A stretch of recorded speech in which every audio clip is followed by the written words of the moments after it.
What's up, guys? Thanks as always for supporting the show. It would mean a lot to me if you would take a second to scroll down and hit that subscribe button so you don't miss any more of our videos. Also, make sure you follow us all over social media so you don't miss any of our content or show announcements. That was probably the worst Jokic game I've ever seen. Shades of the Minnesota Timberwolves series last year where his jump shot completely leaves him. You know, I thought Jokic made a concerted effort early in this game to try to hunt scoring opportunities. And it kind of like became one of those things where at first he was hunting scoring because he knew that was what his team needed. And then it became almost like a come hell or high water, I'm finding a way to make a jump shot. And he just couldn't get one to go. And he was also just struggling making reads. OKC was bringing some baseline doubles and doing a good job gapping on the weak side in the 2-on-1. And so Jokic was turning the ball over and getting himself into some trouble. He was struggling to finish around the rim, smoked several shots at like point blank range right at the front of the rim. And yet here we are. Denver's up 2-1 in this series and in a really strong position when you consider the fact that it's highly likely that Nikola Jokic has a massive bounce back type of game in Game 4, a very, very important game of this series. My guess is that whoever wins Game 4 will win this series. And if Denver's going to win, they're going to need a much better effort from Jokic. That said, I want to give Jokic some credit. He won some defensive battles late. He won some rebounding battles late, and he did get 2 big buckets in OT. But I want to focus on a couple of other nuggets that I thought stepped up in a big way down the stretch of this game. First of all, Jamal Murray. As it became obvious that Jokic was not able to generate a quality look for himself, at least not one that he could knock down the stretch of this game, Jamal Murray had to really hit the gas as a scorer. And it wasn't always pretty. Again, like people... When you're playing against a defense like this, especially as a guard, it's not going to be pretty. It's not going to be super efficient. It's going to be a chore. Jamal Murray missed more shots than he made tonight. There were some ugly ones. He had a couple shots around the rim. He had an air ball layup. He had a spinning, like he tried to like shoot a 360 layup in traffic that he kind of just threw into the bottom of the rim. They were difficult shots because there were a lot of late clock situations where he had to generate something, but then there were also situations where he was able to make something happen. A little step back over Isaiah Hartenstein along the left baseline. Big threes at a couple of points in this game. He would just found a way to generate offense. He's been always a very gifted finisher in traffic too. A couple of nifty finishes right at the front of the rim. And then Aaron Gordon. There are so many players in the league this year that have just in this playoff run that have just been consistently great in the clutch over and over again. Tyrese Halliburton, Jalen Brunson, Aaron Gordon again. He's already had 2 game winners in this postseason run. Hits the 3 that sends this to overtime and extends the game. I want to shout out Aaron Gordon defensively as well. He got cooked a little bit by JDub at various points in the fourth quarter, but he was playing good defense to his credit. He was hitting some tough contested shots, and then he got several stops late when he needed to. And then I also have to shine the light on Christian Braun. I thought Christian Braun, you know, it's been interesting. There have been 2 stretches of this series where I feel like he's played good defense on Shai Gilgeous-Alexander. Crunch time of Game 1, crunch time of Game 3. Now, I think there's kind of a overarching theme there involving slow down half-court basketball, and we'll dive further into that concept a little bit later on in the show. But there was a stretch there in that third quarter where I'm like, he's just not doing a good enough job on Shai or JDub. He was just getting beat to the spot over and over again at the point of attack. A lot of times he wasn't even offering any sort of physical contact or resistance until Shai or JDub were in the lane. He just wasn't doing a good enough job. And there in crunch time, over and over again, beating Shai to the spot on multiple occasions, actually forcing Shai into trying to grift for fouls, which obviously wasn't going to work in this type of game late. Christian Braun, to his credit, I talk about all the time, the playoffs are about solving puzzles. And while he struggled in the meat and potatoes of this series, there have been 2 pivotal stretches where he's been able to get multiple stops against Shai Gilgeous-Alexander, solving the puzzle in that sort of situation. And honestly, guys, like if we zoom out on this series, it's a whole lot of OKC outplaying Denver and Denver just pulling these games out late. And there's 2 different ways to look at that, right? There's the obvious fact that Oklahoma City is very, very good and that they're going to be very difficult to put out of their misery. This is not you're up 2-1, you're in control. This is they win Game 4, that thing's going back to Oklahoma City. You're probably not winning this series. So like everything still hangs in the balance. But the flip side to look at that is there's a lot of opportunity for Denver to play better. I thought Oklahoma City outworked Denver tonight. I thought they played with more force throughout the game tonight. Denver got demolished on the glass again, giving up 18 offensive rebounds. They only got 5 offensive rebounds. And if we go back, because even further back into game 2, they didn't have much success on the offensive glass relative to game 1 in that game either. They had more rebounds offensively in game 1 than they did in game 2 and game 3 combined. And so OKC has like completely flipped the script on the whole Jokic dominating inside dynamic. They flipped the script on the whole offensive rebounding dynamic. They've taken arguably the two biggest advantages that Denver has in this series, and they've flipped them in their direction, as Jokic has been pretty bad the last 2 games, and they haven't been able to do much damage on the offensive glass. And so, again, there's 2 ways to look at that. There's OKC has clear advantages that they're showing, and then there's this all obvious fact that Denver can play much better. Denver is capable of doing more physical damage on the glass than they've been doing. Jokic is obviously capable of playing a lot better. I talked about this after game 2. The advantages for the 2 teams are pretty clear, right? Like for OKC, it's dribble penetration. They are dominating these games in the meat and potatoes, just in those semi-transition pushes with Shai and JDub quickly within like the first 7 to 10 seconds of the shot clock, getting deep dribble penetration, and then everything really cascading from there. All of a sudden, you're drawing tons of helpers, which is putting your defense in rotation. OKC, outside of crunch time in this series, has passed the ball very well.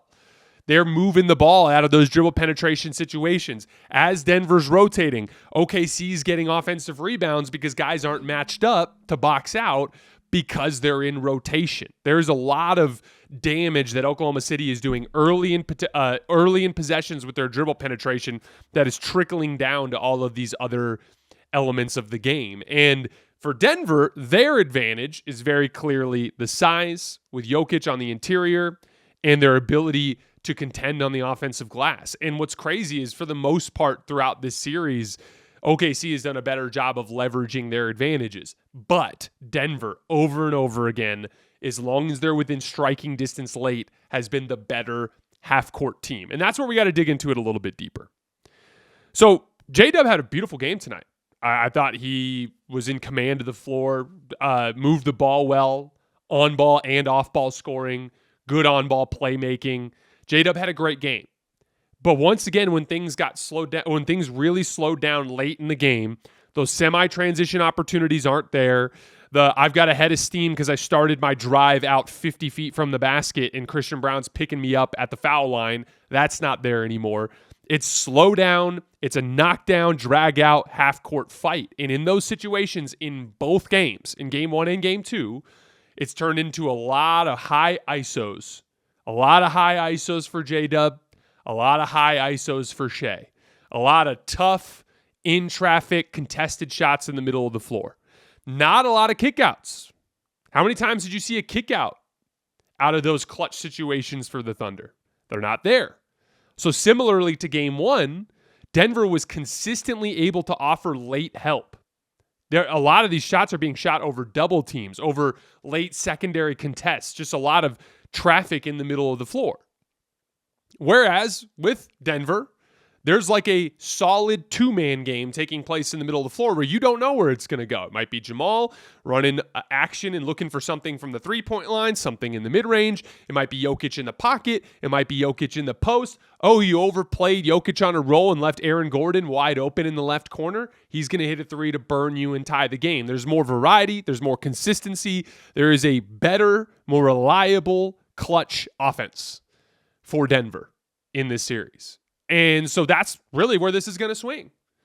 I think if it's close in game 4 late, Denver's going to win, and they're probably going to win the series. Oklahoma City does have a pathway, though, with their speed, with their defense, to build margin against this team. It's kind of similar to the way I felt about the Clippers series. There's just not a team in the league that's going to be able to execute the way Denver does in the half-court late in games. They're just the very best at it. You know, I I used to, I have a lot of like random basketball debates with my friends who cover different teams around the league. And I remember Sam Esfandiari, who covers the Warriors. He texted me once after the Lakers lost that regular season game, the late regular season game, the first Luka Doncic game against the Warriors. And he just said to me, he goes like, I love it when teams go small ball against the Warriors because just no one's ever going to play small ball as well as we do. And it's such a simple idea, but it's so true because the Warriors have been doing the Draymond at center thing literally since 2014. Like they've been doing it over a decade. They have every detail of that style of game down pat. Same thing goes for Denver. You're just not going to beat them in the clutch. When you do, it's bizarre. What was the game they lost to the Clippers? You had Aaron Gordon missed a wide open dunk right under the rim. I can't remember what mistake Jokic made, but Jokic made a big mistake down the stretch of that game. That was like the exception. Every other time you end up in these close games against Denver, I've been on the wrong side of this, guys. I've rooted for the Lakers the last couple of years. So like they are just completely indomitable in a tie game with 5 minutes left. It's one of the crazier things I've seen in my time following the league, and they just got it done again tonight against Oklahoma City. And like there's obvious the main thing if you're looking at it from OKC's standpoint, in the way that they can try to avoid that slow down environment, can't change the way you play. Can't change the way you play just because it slows down late, especially when you're going against Denver. You got to keep pushing in transition. You got to attack early in possessions. You got to move the ball. A good semi-transition drive that kicks leads to an advantage. Yeah, you're right. You're going to have to count on somebody like a Lou Dort to drive a closeout, but you're going to start the engine. And your speed is such an advantage when you're in motion, when there's ball and player movement against this team. But when you just stare down Jamal Murray in an ISO at the top of the key and you can gap into driving lanes, it's just an easier thing for Denver to deal with. You're playing into their style of game. And so that's going to be the main thing that they're going to have to flip. Again, moving forward in this series, I left game 2 feeling coin flip, slight edge OKC. Now at game 3, I'm coin flip, slight edge Denver.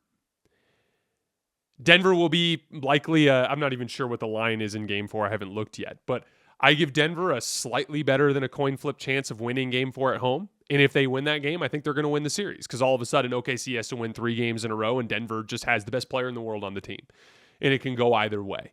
But, I mean, you got to be kicking yourself if you're a Thunder fan because you played well enough to win all 3 of these games, and you're down 2-1 in this series. And, like, I've gotten into this argument a lot with a bunch of people, and, like, I want to be clear. This series is not over. I would not be the slightest bit surprised if Oklahoma City won this series. And with the way Boston's playing, guys, you could talk me into Oklahoma City right now being the most likely team to win the championship. So this is not some sort of big sweeping Oklahoma City's bad kind of take. But I've been preaching this all year. The team full of early 20-year-olds that's going to play way harder than everybody in the regular season, that's going to put up dramatic statistical markers that are going to do things like, Jackson, what was the odds before it was minus 600 after? Minus, yeah, after game 1, when Denver won, OKC was minus 600 to win the series. Like, the odds are being fed by these numbers, and it's breaking everybody's brain. Greatest net rating in NBA history, and all this kind of stuff. And all year long, I've said, yeah, they're awesome. But young basketball players, I've been preaching this for years. What are young basketball players? What is the behavior of young basketball players? They struggle to have success and then replicate it, and they struggle to have failure, identify it, and avoid it. Veteran basketball teams have succeeded and failed so many times that when they identify success, they hammer it. And when they see failure, they quickly identify it and they remove it from their diet. They trim the fat. That is the difference between grown-ass men playing basketball and dudes in their early 20s. And again, that does not mean OKC can't win the series. I wouldn't be the least bit surprised if they won game 4, won game 5, won game 6, beat the shit out of Minnesota, went into the finals and beat Boston or New York or Indiana or Cleveland or whoever it is that comes out. I would not be surprised, but they are vulnerable, and they are vulnerable because when they get into these situations, they are young and inexperienced, and the veteran older team who's been here a million times, is very comfortable in these settings, and they have lost 2 games that they should have won in this series.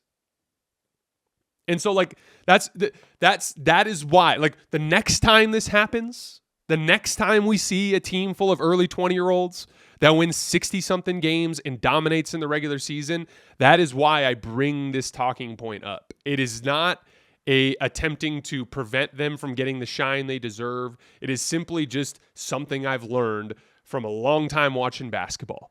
The older veteran teams are just way more comfortable in adversity than the younger basketball teams. And maybe this will be the lesson. Maybe this will be the one that triggers it. And maybe they beat the Thunder 6 times in this series, or maybe they beat the Nuggets 6 times in this series. But I just think it's a really fascinating concept.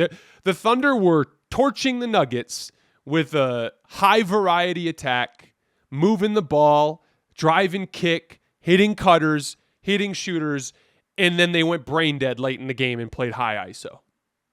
Because that's the kind of thing that can happen with a young basketball team in those sorts of settings.